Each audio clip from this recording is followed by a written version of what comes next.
Budapest.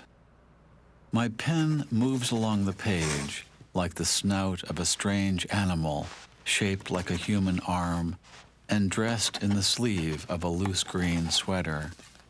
I watch it sniffing the paper ceaselessly, intent as any forager that has nothing on its mind but the grubs and insects that will allow it to live another day. It wants only to be here tomorrow, dressed perhaps in the sleeve of a plaid shirt, nose pressed against the page, writing a few more dutiful lines, while I gaze out the window and imagine Budapest or some other city where I have never been. Forgetfulness.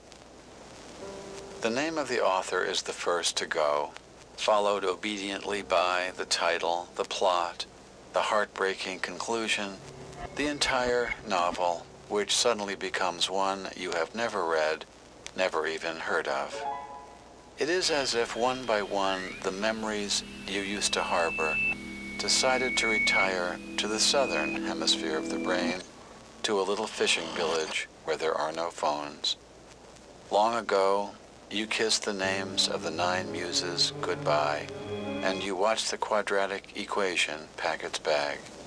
And even now, as you memorize the order of the planets, something else is slipping away, a state flower, perhaps, the address of an uncle, the capital of Paraguay.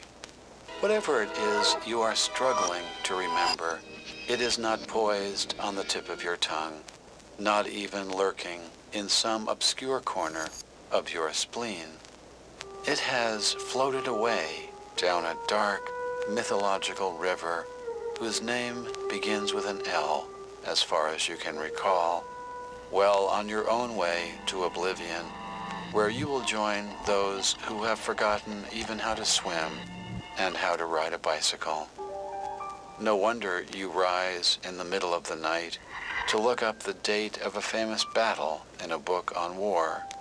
No wonder the moon in the window seems to have drifted out of a love poem that you used to know by heart.